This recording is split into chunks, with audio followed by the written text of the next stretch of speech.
Golok menancap di bangku pada bagian depan kereta. Kusir kereta yang menyadari bahwa dirinya kini tinggal sendirian, melihat serangannya tidak mengenai sasaran, jadi lumer nyalinya. Tanpa banyak cerita, kusir ini segera ambil langkah 1000, seraya berteriak, "Den ayu Galuh-Warsih, lekas lari, selamatkan dirimu." "Kunyuk tengik," teriak pemuda berjubah hitam sambil keluarkan dengusan. "Kalau mau lari, larilah sendiri ke neraka." Sekali pemuda ini lambaikan tangan kanannya, kusir kereta itu mental menghantam pohon dilanda angin dahsyat yang keluar dari telapak tangan si pemuda. Di saat itu, pintu kereta sebelah kanan terbuka lebar-lebar, dan seorang gadis bertubuh ramping, berkulit hitam manis, yang memiliki wajah mempesona, keluar dengan paras pucat.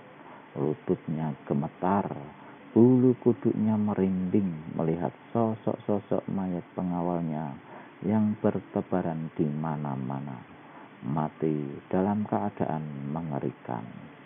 Gadis itu menyurut beberapa langkah sewaktu pemuda berjubah hitam melangkah mendekatinya. "Ah, Dewiku, kenapa takut padaku?" ujar si pemuda dengan mengulum senyum. "Namamu Galuh-Warsih bukan? Dan kau anaknya Sentot Sastra dari Kaliurang, betul?" Galuh-Warsih menyurut lagi beberapa langkah pada tampang yang gagah dari si pemuda. Pada sunggingan senyumnya nyata kelihatan sifat dari kepuasan, sifat kejalangan. Gadis ini terpekik sewaktu sekali lompat saja si pemuda sudah berada di hadapannya. "Saudara, kau siapa? Mengapa membunuh pengawal-pengawalku?" Meski ketakutnya bukan main, namun Galuh-Warsih masih bernyali mengajukan pertanyaan itu. Yang ditanya, Ganda tertawa.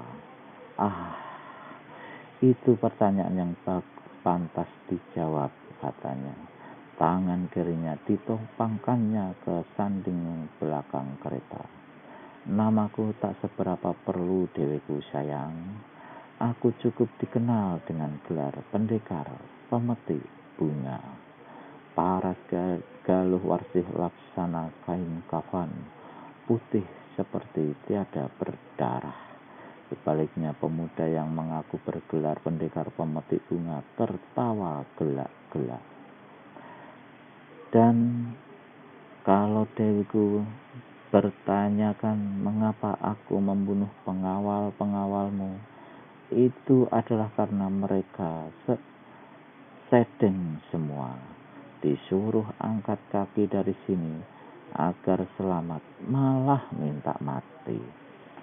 Ayahku Bupati Kaliurang pasti akan menyuruh pancung kepalamu atas semua kejahatan ini."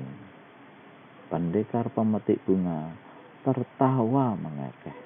"Sudahlah," katanya, "di tempat bangkai-bangkai berserakan ini kita tak usah banyak bicara. Kau ikut aku, Galuh-Warsih.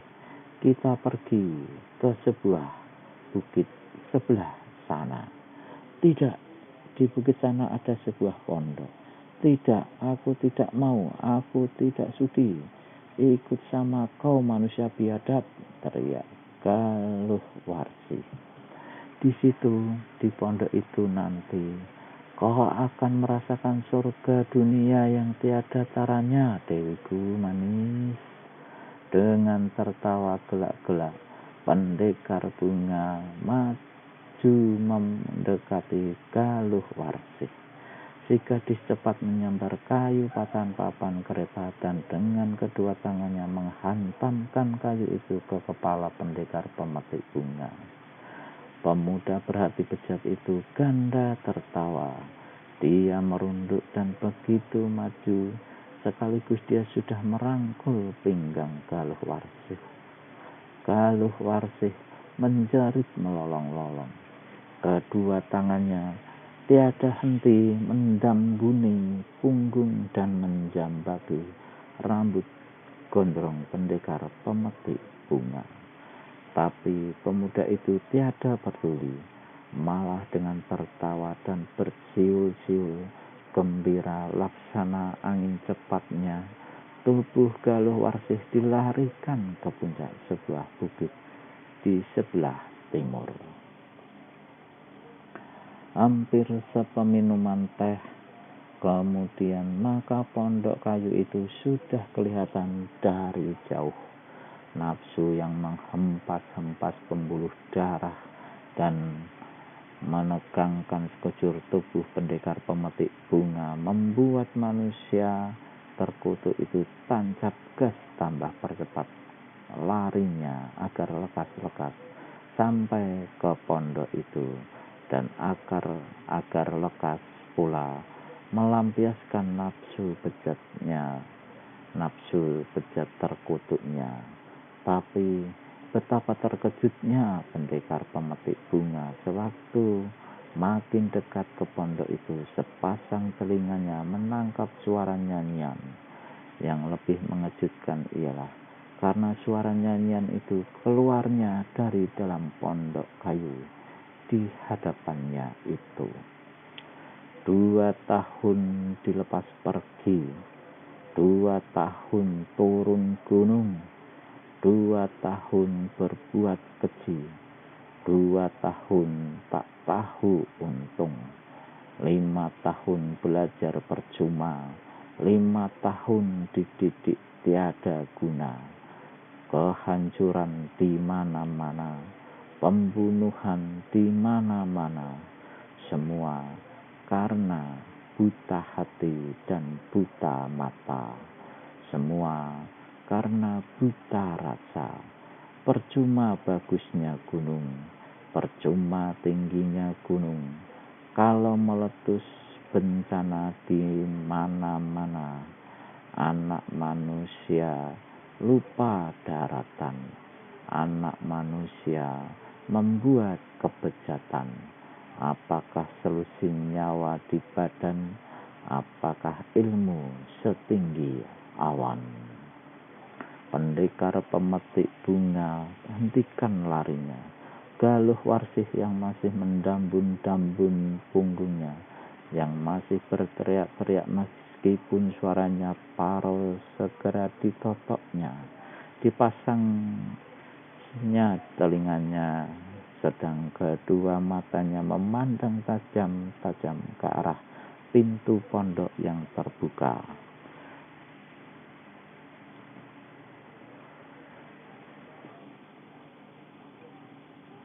Tak satu sosok manusia pun yang dapat dilihatnya dari tempat dia berdiri.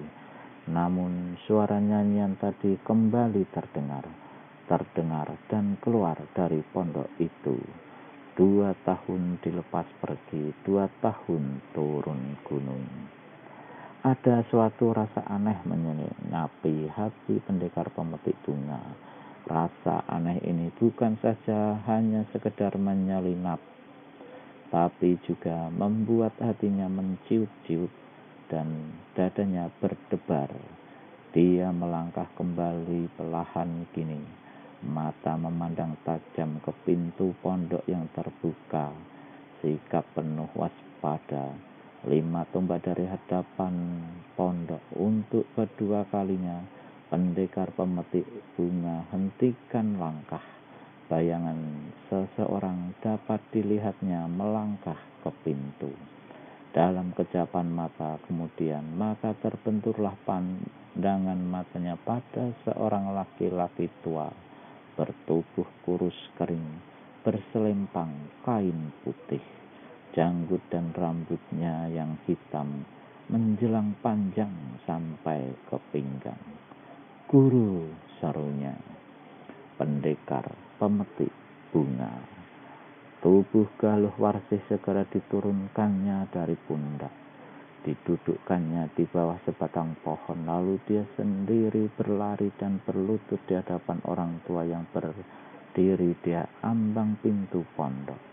Si orang tua yang bukan lain dari Begawan Citrakarsa adanya menyapu para muridnya dengan pandangan mata sedingin salju setajam pisau.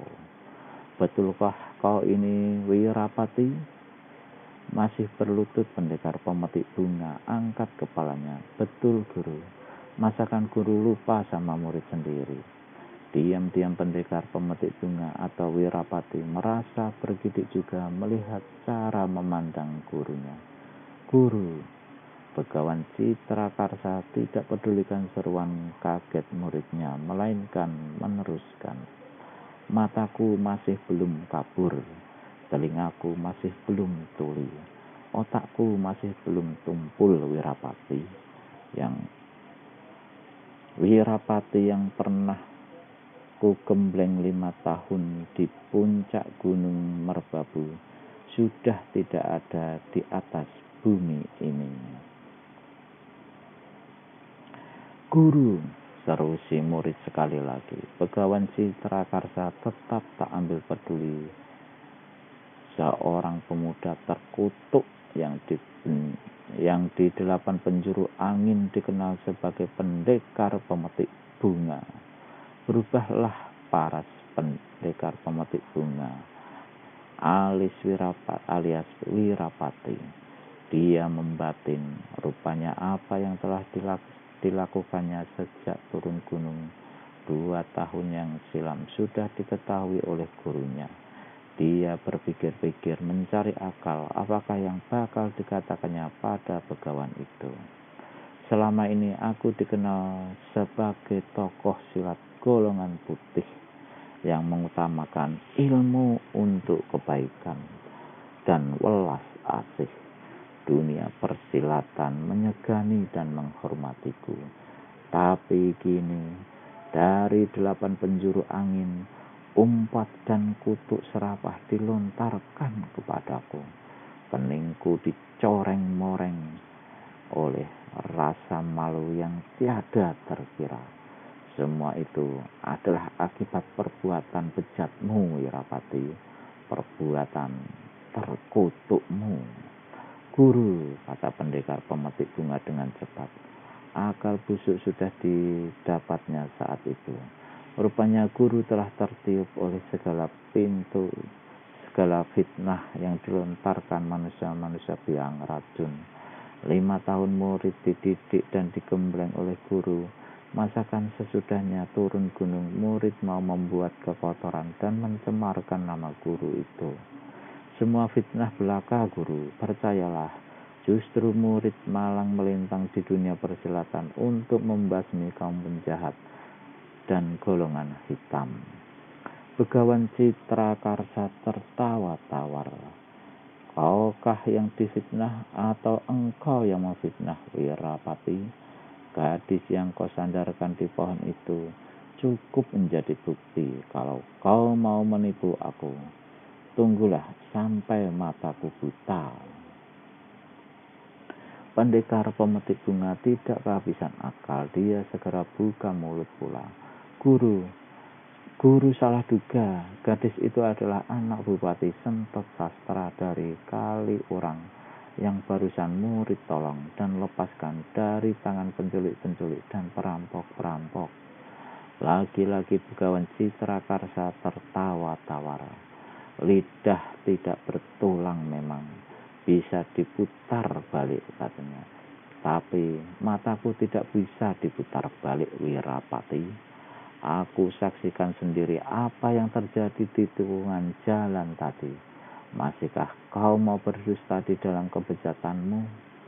Kini Wirapati alias pendekar pemetik bunga tak bisa berkata apa-apa lagi. Mulutnya terkatup rapat-rapat. Tak perlu kau berlutut di hadapanku, Wirapati.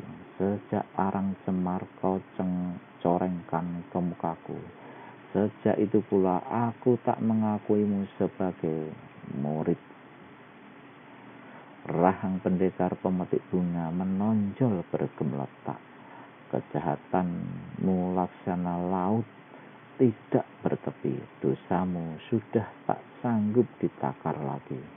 Sekarang berdirilah dan katakan cepat, cara mati bagaimana yang kau inginkan. Kaget pendekar pemetik bunga bukan alang kepalang. Dipandangnya paras begawan Citra Karsa. Mimik dan sorotan mata si orang tua jelas menyatakan bahwa apa yang diucapkannya itu bukan main-main. Guru, aku bukan gurumu, bentak begawan Citra Karsa. Perlahan-lahan pendekar pemetik bunga berdiri. Guru, kau betul-betul hendak membunuhku? Tanya pemuda itu. Atau cuma main-main saja? Bicara soal kematian, bukan bicara main-main, budak terkutuk, hardik pendekar begawan Citra Karsa. Bersiaplah untuk mampus. Begawan itu angkat tangan kanannya, kemudian laksana kilat dipukulkan ke depan. Wush! Asap putih mengepul dahsyat melanda ke arah pendekar pemetik bunga. Melihat gurunya mengeluarkan ilmu dahsyat yang tak pernah dikenalnya atau diajarkan kepadanya sebelumnya, yakinlah pendekar pemetik bunga bahwa si orang tua betul-betul bertekad hendak menghabisi nyawanya. Tak ayal, sebelum tubuhnya terserempet asap putih yang mengandung hawa sangat panas itu, si pemuda segera melompat ke samping sampai 2 tombak. Bagus, kau masih bisa mengelak, tapi nyawamu tetap harus minggat ke neraka, murid laknat, gertak begawan Citra Karsa. Tubuhnya berkelebat, kini kedua tangannya yang kurus memukul bersama-sama. Sinar putih berbuntal-buntal menyambar pendekar pemetik bunga. Serangan ganas ini membuat pendekar pemetik bunga melompat sampai 3 tombak ke atas dan berseru nyaring. Orang tua, aku masih menaruh hormat pada kau. Hentikan seranganmu. Hormat nenek moyangmu, maki begawan Citra Karsa beringat. Kedua tangannya kembali melesatkan buntalan sinar putih. Pendekar pemetik bunga cepat-cepat menukik menyelamatkan diri. Wirapati jadi beringat kini. Begawan, serunya lantang, jika kau tak hentikan serangan, terpaksa aku mengadu jiwa dengan kau. Harap jangan menyesal. Begawan Citra Karsa tidak pedulikan ucapan bekas muridnya. Tubuhnya berkelebas cepat. Angin bersiuran, debu beterbangan, dan atap rumbia pondok di atas bukit itu terbang bertaburan akibat keras dahsyatnya angin serangan sang begawan. Pendekar pemetik bunga penasarannya bukan main. Kutuk serapah tiada henti-hentinya dikeluarkan dalam hati. Kalau saja dia tidak memiliki tenaga dalam dan ilmu mengentengi tubuh yang tinggi dan sempurna, pastilah dalam 2 jurus saja dirinya sudah konyol mati kena digebuk salah satu lengan sang begawan atau tersambar asap putih yang panas beracun itu. Dalam tempo yang singkat, murid dan guru itu sudah bertempur 8 jurus. Keduanya kelihatan sama-sama gesit dan sama-sama lihai. Namun memasuki jurus ke-12, walau bagaimanapun pendekar pemetik bunga tiada sanggup lagi bertahan. Sekali tubuhnya kena dilanda jotosan begawan Citra Karsa, tubuhnya mencelat mental, membobolkan dinding kajang dan melingkar di lantai tanah dalam pondok. Begawan Citra Karsa tidak menunggu sampai di situ saja. Mulutnya berkomat kamit, tangan kanannya diangkat tinggi-tinggi. Tangan itu berwarna merah ini, dan sewaktu tangan itu dipukulkan ke depan, lidah api sangat dahsyat menyambar laksana topan prahara. Dalam sekejapan mata saja, pondok itu tenggelam dalam kobaran api. Tamatlah riwayatmu, murid terkutuk, begitu Begawan Citrakarsa membatin.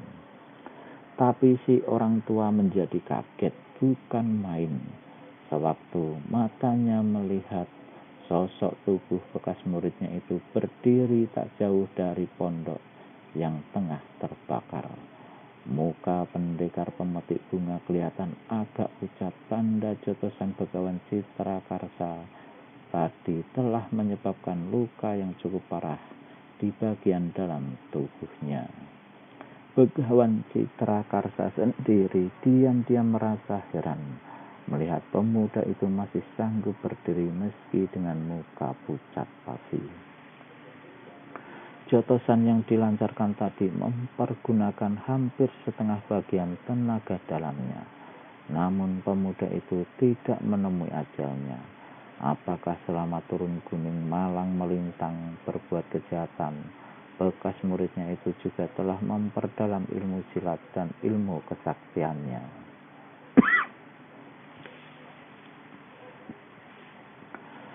Begawan Citrakarsa tidak mau menunggu lebih lama, tidak mau memberi kesempatan. Makin lekas dia berhasil membunuh muridnya itu, berarti makin cepat dia mencuci tangan dan membersihkan diri dari rasa malu yang melekat selama ini. Karenanya sang Begawan segera melompat ke depan kembali, menyerbu laksana seekor singa jalang yang kelaparan. Dari jarak beberapa meter sebelum tubuhnya sampai ke hadapan si pemuda, Begawan Citrakarsa sudah lancarkan 2 pukulan dan 2 tendangan jarak jauh yang hebat. Pendekar pemetik bunga saat itu tengah alirkan nafas melihat datangnya serangan itu. Dia terpaksa menghindar cepat sambil melepaskan pukulan tapak gajah. Begawan Citrakarsa tertawa mengejek. Ilmu pukulan tapak jagat itu dialah yang menciptakan dan mewariskan kepada Wirapati. Masakan kini mempan dipakai untuk melawan penciptanya sendiri. Namun tawa mengejek si orang tua berubah dengan keterkejutan. Begawan Citrakarsa sampai mengeluarkan seruan tertahan. Angin pukulan yang ditimbulkan oleh pukulan tapak jagat itu dahsyatnya bukan main, lebih dahsyat daripada jika dia sendiri yang melepaskannya. Padahal Wirapati saat itu diketahuinya sedang terluka akibat jotosannya tadi. Jelaslah si pemuda benar-benar telah menuntut ilmu kesaktian pada seorang tokoh utama dunia persilatan selama dia malang melintang 2 tahun belakangan ini. Si orang tua kini tidak mau memberi ampun lagi dan tak mau memperpanjang waktu. Lengkingan yang menggigitkan keluar dari tenggorokannya. Bumi laksana dilanda lindu. Telinga pendekar pemetik bunga laksana ditusuk dan kepalanya berdenyut pusing. Lengkingan yang keluar dari mulut Begawan Citrakarsa tiada kunjung henti.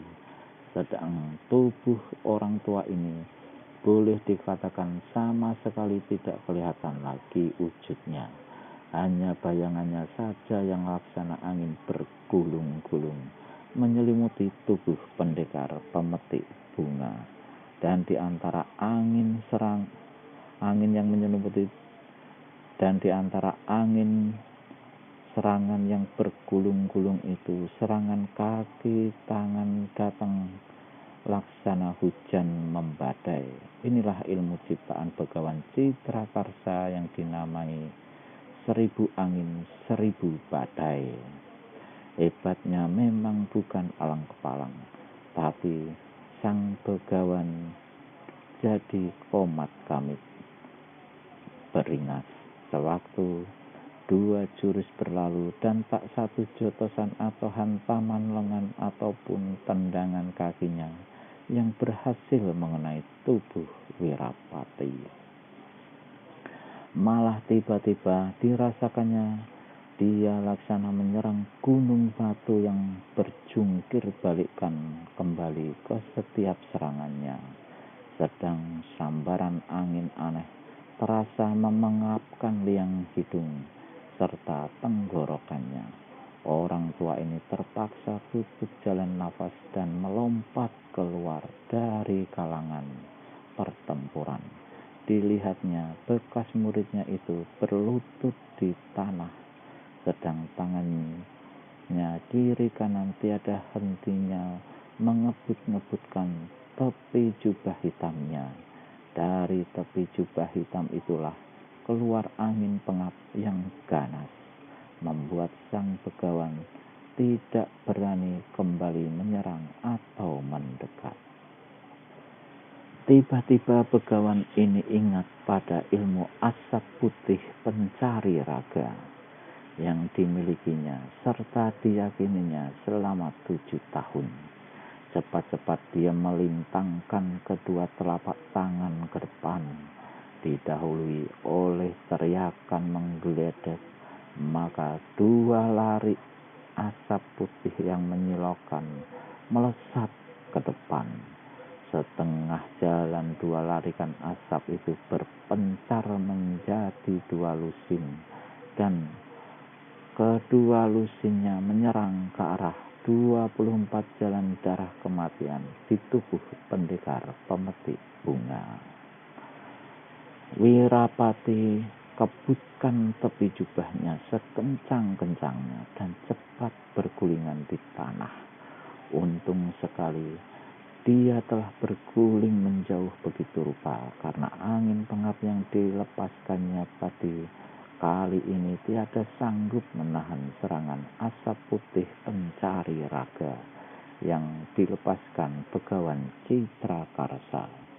Dan ketika pemuda itu berdiri lalu menoleh cepat ke tanah bekas tempat dia berada waktu diserang tadi, mau tak mau keringat dingin memercik di kuduknya. Betapa tidak, di tanah mata kepalanya sendiri menyaksikan 24 lubang sedalam setengah jengkal akibat serangan bekas gurunya tadi. Sang Begawan mengeluarkan tertawa mengekeh. Kematianmu sudah hampir dekat, murid murtad, katanya. Setan neraka mungkin sudah tak sabar menunggumu. Cacing-cacing kuburan tentu ingin lekas-lekas menggerogoti dagingmu. Orang tua gendeng, jangan bermulut besar bicara ngaco. Sekali aku bilang mengadu nyawa padamu, jangan harap kau bisa membunuhku. Tanpa kau punya nyawa anjing juga turut minggat ke neraka jahanam. Habis berkata begitu, pendekar pemetik bunga cabut bunga kuning yang terbuat dari kertas dari balik ikat rambut di kepalanya. Oh, bunga kertas buruk itukah yang kau andalkan untuk membunuhku? Ejek Begawan Citrakarsa dengan memencongkan hidungnya. Kau boleh mengejek kunyuk keriput, serapah Wirapati alias pendekar pemetik bunga. Sebentar lagi roh busukmu akan terbang di bawah angin maut ini. Cuma bunga kertas mainan bocah-bocah, siapa takutkan, ejek Begawan Citrakarsa. Dan dengan serta-merta dia kiblatkan kedua tangannya kembali memancarkan serangan asap putih pencari raga. Kali ini pendekar pemetik bunga tidak menghindar. Dia berdiri menunggu pada saat asap putih hendak memancar seperti tadi. Dengan cepat pemuda itu menekan tangkai bunga kertas yang dipegangnya. Serta-merta bertaburanlah gulungan sinar kuning. Bila asap putih dan sinar kuning itu bertemu di udara, maka terdengarlah suara berdentuman yang amat dahsyat. Jagat laksana goncang, asap putih dan sinar kuning berpalun-palun, gelung menggelung, laksana beberapa ekor ular raksasa yang tengah berkelahi, gigit menggigit. Asap putih lambat laun lenyap, dirambas dan ditelan sinar kuning, untuk kemudian terus menyerang Begawan Citrakarsa. Kejut orang tua sakti ini bukan alang kepalang. Dia melompat ke samping, tapi agak terlambat karena sebagian lengan kirinya kena tersambar sinar kuning itu. Dengan serta-merta lengan sang Begawan menjadi kuning pekat. Pendekar Wirapati tertawa terbahak-bahak. Sinar kuning itu mengandung racun jahat dan dahsyat. Dalam tempo 1 jam, nyawamu pasti konyol. Begawan Citrakarsa mengambil sebutir pil dan menelannya dengan cepat. Hahaha. Jangankan pil tahi kambing itu, obat dari kayangan pun tak bakal sanggup menahan racun di lenganmu itu, Begawan goblok. Naik darah si orang tua meluap sampai kepala. Mukanya kelam membesi. Racun kuning di tangan kirinya dirasakannya mulai merambas mendekati pangkal bahu. Tak ayal lagi, Begawan Citrakarsa pergunakan tangan kanannya memutar dan membetot lengan kirinya itu. Krak! Sungguh menggigitkan. Sewaktu persendian bahu itu lepas dan daging berserabutan. Urat-urat berbusaian menyemburkan darah. Wirapati sendiri meremang bulu kuduknya melihat perbuatan sang Begawan. Jangan kira mesti aku cuma dengan 1 tangan kini kau bisa lepas dari kematian, Wirapati keparat, kata Begawan Citrakarsa. Otakmu memang sudah miring, Begawan, kata Wirapati pula. Tak satu kekuatan pun yang sanggup menandingi bunga kertas kuning ini. Begawan Citrakarsa tidak menjawab apa-apa, melainkan tangan kanannya menyelinap ke balik selempang kain putih di pinggangnya. Sebilah keris berelok 12 yang memancarkan sinar sangat merah kini tergenggam di tangan Begawan itu. Inilah keris Pancasoka yang mempunyai keampuhan luar biasa. Jangankan daging manusia, batu karang pun jika ditusuk pasti akan hancur lebur. Sebagai bekas murid Begawan Citrakarsa, dengan sendirinya Wirapati tahu betul kehebatan senjata ini. Dia meragu apakah kini bunga kertas kuningnya akan sanggup menghadapi keris Pancasoka itu. Karenanya untuk menjaga segala kemungkinan, Wirapati segera membuka ikatan sabuk mutiara milik Kidal Boga yang tempo hari dibunuhnya.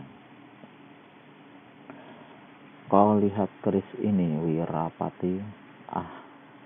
Tak usah banyak omong, majulah, biar aku juga dapat kehebatan sabuk, agar kau juga dapat melihat kehebatan sabuk mutiara ini, tukas Wirapati. Menggelagaklah kemarahan sang Begawan. Dia melompat ke depan, keris Pancasoka berkiblat kian kemari. Sinar merah laksana lidah api menyerang ganas. Setiap serangan merupakan rangkaian yang sekaligus menjurus ke arah 12 bagian tubuh Wirapati. Inilah kehebatan senjata itu. Wirapati tidak pula tinggal diam. Sabuk mutiara diputar laksana gitiran. Gelombang angin menderu-deru, sedang bunga kertas di tangan kanan tiada hentinya mengeluarkan sinar kuning yang mengandung racun jahat. Namun, dua senjata di tangan Wirapati hampir tiada daya menghadapi keris bereluk 12 di tangan kanan Begawan Citra Karsa.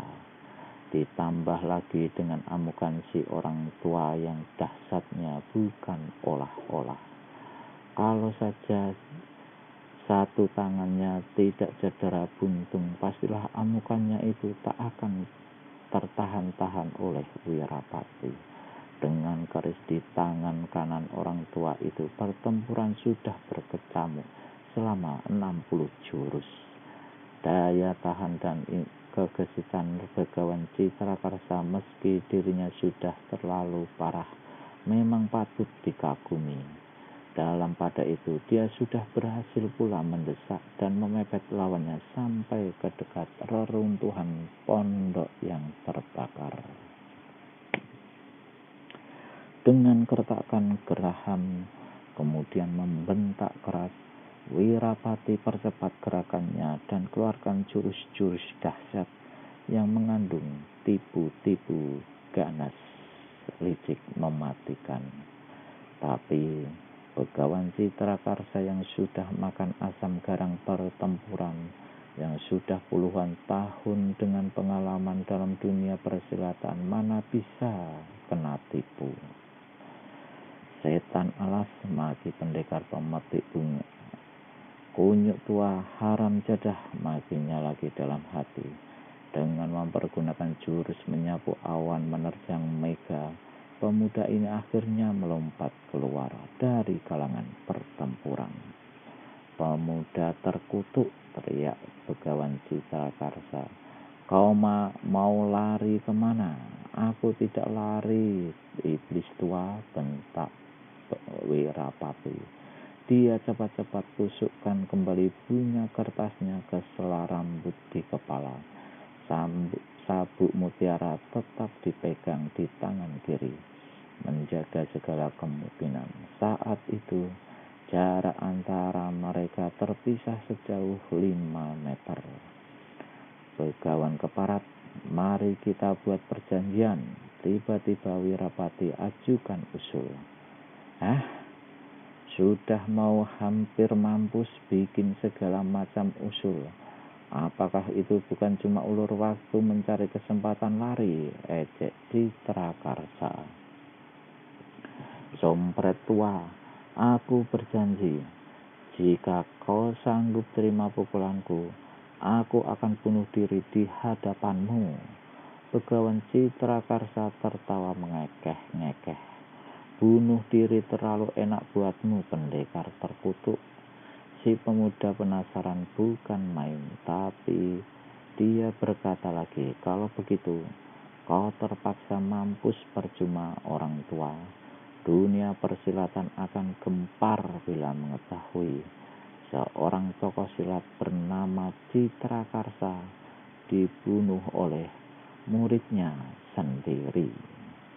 Habis berkata begitu, Wirapati tertawa panjang dan menggigitkan.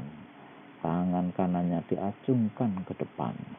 Mulut berkomat-kamit, sedang ibu jari dan telunjuk mendadak dengan cepat berubah menjadi hitam. Peganglah paras Begawan Citra Karsa. Selama di puncak Gunung Merbabu, dia telah mendengar bahwa bekas muridnya yang murtad itu telah memiliki sejenis ilmu yang sangat sakti dan berbahaya. Apakah ini agaknya ilmu kesaktian yang hendak dilancarkannya, hendak dipakai menyerang?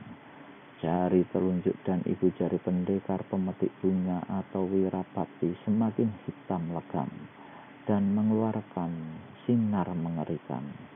sedang para sang begawan semakin tegang. Sebaliknya, Wirapati tertawa terus tiada hentinya. Ilmu jari penghancur sukma ini sudah menelan puluhan tokoh-tokoh silat, kata si pemuda yang tiba-tiba hentikan tertawanya. Tokoh-tokoh silat yang tolol geblek sengaja mencari mampus. Kejut begawan Citrakarsa. Murid murtad, dari mana kau dapat ilmu bejat itu?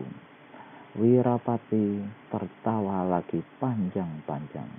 Jari telunjuk dan ibu jarinya mulai bergerak membentuk lingkaran, siap untuk dijentikkan ke depan.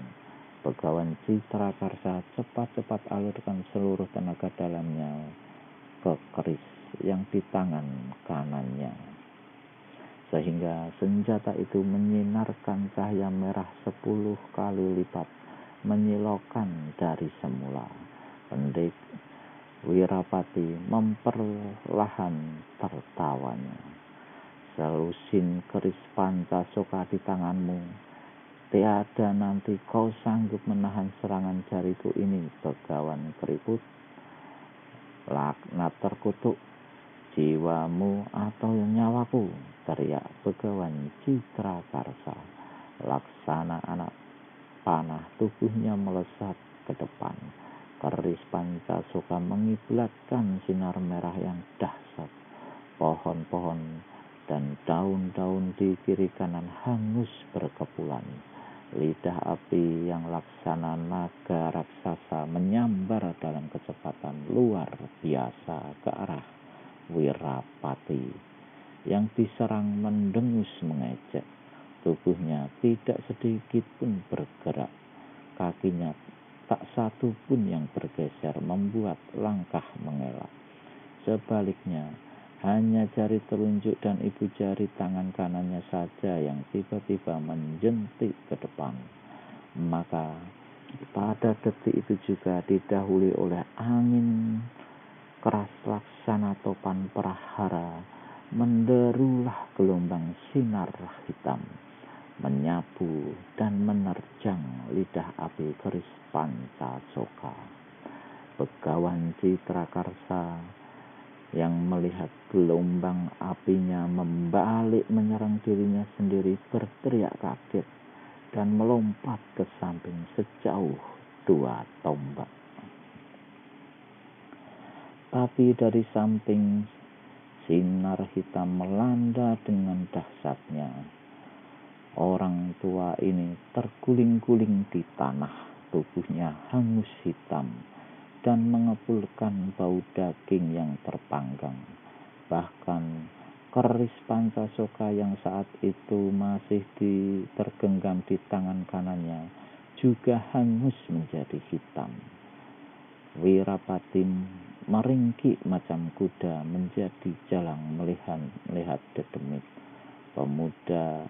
Kemudian dia tertawa gelak-gelak menyaksikan mayat gurunya yang menggeletak tanpa nyawa beberapa tombak di hadapannya itu. Benar-benar si Wirapati ini murid murtad yang tiada tara kekejamannya.